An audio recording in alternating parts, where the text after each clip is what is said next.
మే 2026లో ఆహార మరియు వ్యవసాయ సంస్థ FAO food and agricultural organisation మట్టి రైతు హీరోగా ఏ భారతీయుడిని సత్కరించారు? ఒల్లువన్. తమిళనాడులోని పొల్లాచి జిల్లాకు చెందిన ఒల్లువన్ను మే 2026లో FAO food and agricultural organisation మట్టి రైతు హీరో అవార్డుతో సత్కరించారు. ఈ అవార్డును ఆహార మరియు వ్యవసాయ సంస్థ అందించింది. ఈ ఒల్లువన్ తన 11 హెక్టార్ల వ్యవసాయ క్షేత్రాన్ని అత్యంత లాభదాయకమైన బహుళ పంటల చెట్ల ఆధారిత వ్యవసాయ సంస్థగా మార్చారు. భారతదేశపు మొట్టమొదటి స్వదేశీ స్ట్రాటోస్ఫిరిక్ సూపర్ ప్రెజర్ బెలూన్ అయిన విస్టాను ఎక్కడ ప్రయోగించారు? Andhra Pradesh. Red balloon aerospace private limited mission సానా కింద భారతదేశపు మొట్టమొదటి స్వదేశీ స్ట్రాటోస్ఫిరిక్ సూపర్ ప్రెజర్ బెలూన్ అయిన విస్టాను ప్రయోగించింది. ఈ ప్రయోగం ఆంధ్రప్రదేశ్లోని ఇందిరాగాంధీ స్టేడియంలో జరిగింది. ఈ విజయంతో అమెరికా, ఫ్రాన్స్, జపాన్, చైనాలతో పాటు స్వదేశీ స్ట్రాటోస్ఫిరిక్ బెలూన్ సామర్థ్యం కలిగిన 5 దేశాల్లో భారతదేశం ఒకటిగా నిలిచింది. ఈ విస్టా ప్లాట్ఫామ్ భూమికి సుమారు 25 కిలోమీటర్ల ఎత్తుకు చేరుకుంది. ఇటీవల వార్తలో కనిపించిన మచ్కుండ్ జల విద్యుత్ ప్రాజెక్టు ఏ 2 రాష్ట్రాల సరిహద్దులో ఉంది?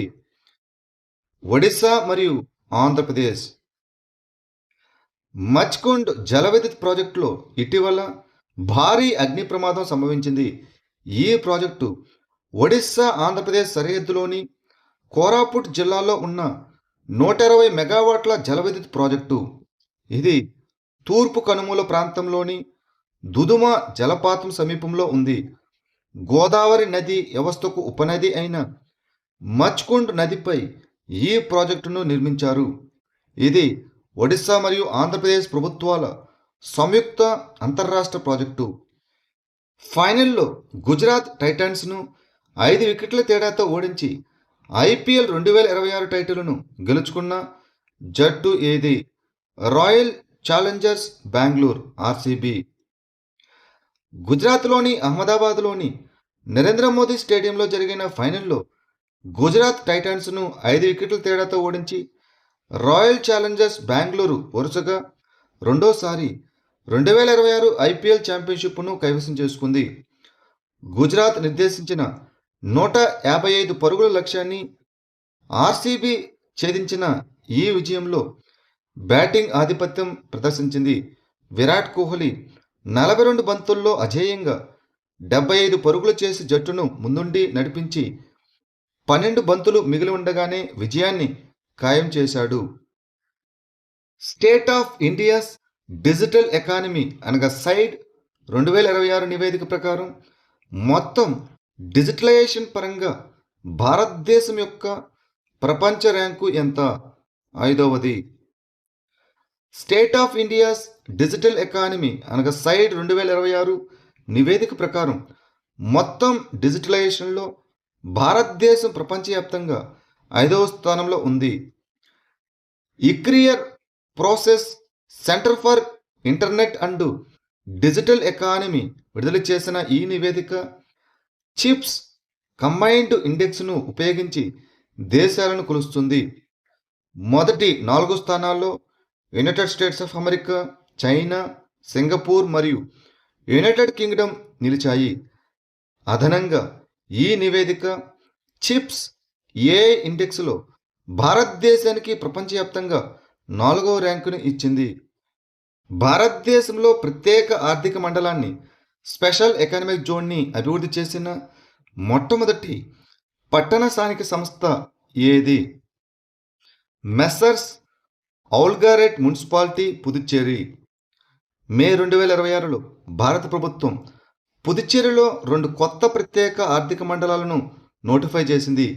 ఈ కొత్త SEZలు పుదుచ్చేరిలో పారిశ్రామిక పునాదిని బలోపేతం చేయడం, ఎగుమతులను పెంచడం, పెట్టుబడులను ఆకర్షించడం మరియు నాణ్యమైన ఉపాధి అవకాశాలను కల్పించడం వంటివి చేస్తాయని భావిస్తున్నారు.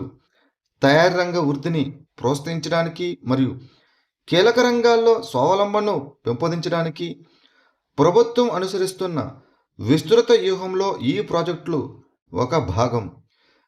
భారతదేశంలో వయోవృద్ధుల సంక్షేమం కోసం ప్రత్యేక విభాగాన్ని ప్రారంభించిన మొదటి రాష్ట్రం ఏది? కేరళ.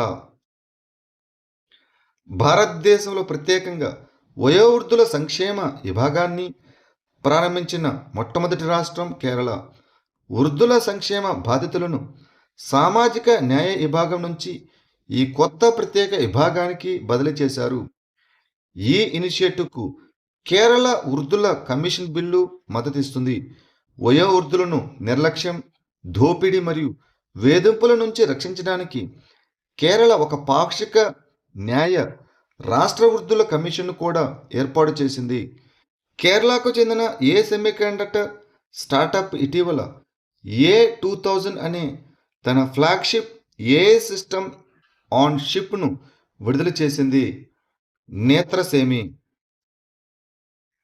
2026 మే నెలలో తిరువనంతపురానికి చెందిన సెమీకండక్టర్ స్టార్టప్ అయిన నేత్రసేమి A2000 అనే తన ఫ్లాగ్షిప్ ఏ సిస్టమ్ ఆన్ చిప్ను విడుదల చేస్తున్నట్లు ప్రకటించింది. వచ్చే ఏడాది తైవాన్లోని తైవాన్ సెమీకండక్టర్ మ్యానుఫ్యాక్చరింగ్ కంపెనీలో ఈ A2000 చిప్ను వాణిజ్య ఉత్పత్తికి సిద్ధం చేస్తున్నారు. 2020లో స్థాపించబడిన ఈ నేత్రసేమి ఒక ఫ్యాబులస్ సెమీకండక్టర్ కంపెనీగా పనిచేస్తుంది. గ్లోబల్ ఈవీ అవుట్లుక్ రిపోర్ట్ 2026ను ఏ సంస్థ ప్రచురించింది? అంతర్జాతీయ ఇంధన సంస్థ, international energy agency. Global EV outlook అనేది అంతర్జాతీయ ఇంధన సంస్థ అనగా ఇంటర్నేషనల్ ఎనర్జీ ఏజెన్సీ ప్రచురించే ఒక వార్షిక నివేదిక. ఇది ప్రపంచవ్యాప్త ఎలక్ట్రిక్ మొబిలిటీ ట్రెండ్లను విశ్లేషిస్తుంది. ఈ నివేదిక ప్రపంచవ్యాప్తంగా ఈవీ అమ్మకాలు, బ్యాటరీ డిమాండ్, ఛార్జింగ్ మౌలిక సదుపాయాలు, ప్రభుత్వ విధానాలు మరియు మార్కెట్ పరిణామాలను వివరిస్తుంది. 2026 అవుట్లుక్ ప్రకారం భారతదేశంలో 2025 నాటికి ఈవీ అమ్మకాలు 75% పెరిగి సుమారు 165,000 యూనిట్లకు చేరుకున్నాయి. అయినప్పటికీ దేశంలో మొత్తం కార్ల అమ్మకాల్లో ఈవీల వాటా ఇప్పటికీ సుమారు 4% మాత్రమే. లడఖ్లో బటాలిక్ వాలీబాల్ ఛాంపియన్షిప్ ఏ ఆపరేషన్ కింద నిర్వహించబడింది? ఆపరేషన్ సద్భావన.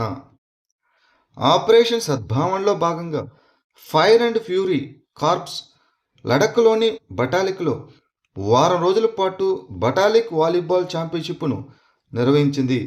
సరిహద్దు ప్రాంతాల్లో యువత భాగస్వామ్యం, క్రీడాస్ఫూర్తి, శారీరక దృఢత్వం మరియు ఐక్యతను ప్రోత్సహించడమే ఈ టోర్నమెంట్ యొక్క లక్ష్యం. ఫైనల్ మ్యాచ్ టీం సర్చే మరియు టీం సిల్ము మధ్య జరగగా ఇందులో టీం సర్చే విజయం సాధించింది.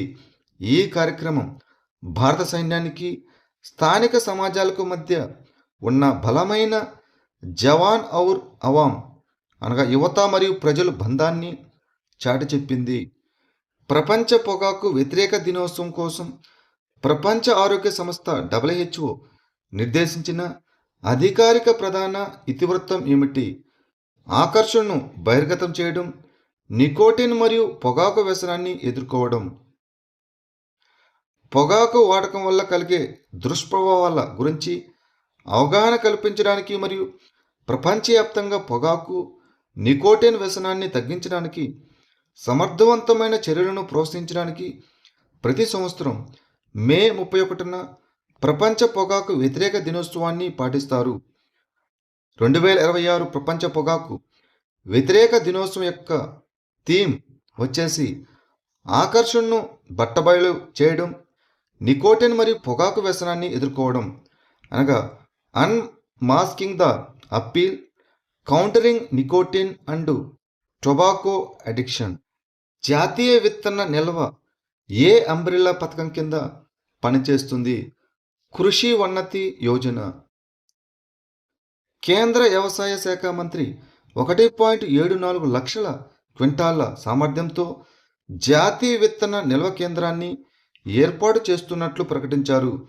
ఈ జాతీయ విత్తన నిల్వ కేంద్రం కృషి ఉన్నతి యోజన పరిధిలో పనిచేస్తున్న జాతీయ ఆహార భద్రత మరియు పోషకాహార మిషన్ కింద ఒక ఇనిషియేటివ్గా పనిచేస్తుంది. ఈ నిల్వ కేంద్రం కింద విత్తనాలను సాతీ పోర్టల్ ద్వారా ఉత్పత్తి చేసి పర్యవేక్షిస్తారు. ఇటీవల వార్తల్లో కనిపించిన చెలియార్ నది ఏ రాష్ట్రం గుండా ప్రవహిస్తుంది? కేరళ.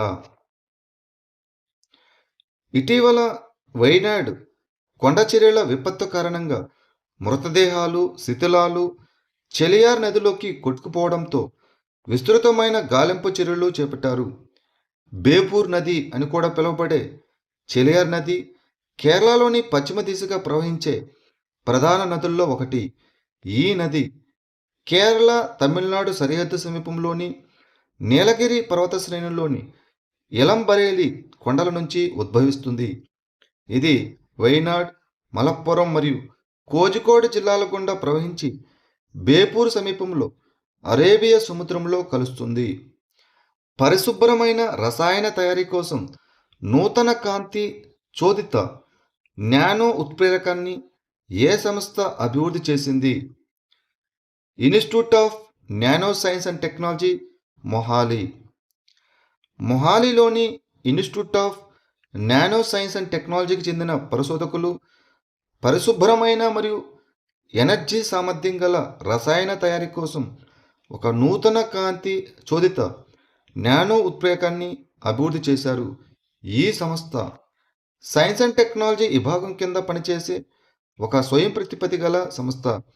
ఈ ఉత్ప్రేరకంలో బంగారు నానో కణాలు, పల్లాడియం నానో కణాలు మరియు కాంతిని శోషించుకునే బాడీపై అనే అణువు కలిసి ఉంటాయి. ఇటీవల నివేదిక ప్రకారం ఆసియా పసిఫిక్ మార్కెట్లో కార్యాచరణ డేటా సెంటర్ సామర్థ్యంలో భారతదేశం యొక్క స్థానం ఏమిటి? రెండవది. Cushman and Wakefield global data centre market comparison 2026 నివేదిక ప్రకారం ఆసియా పసిఫిక్ ప్రాంతంలో 1.6 గిగావాట్ల కార్యాచరణ డేటా సెంటర్ సామర్థ్యంతో భారతదేశం రెండవ స్థానంలో నిలిచింది.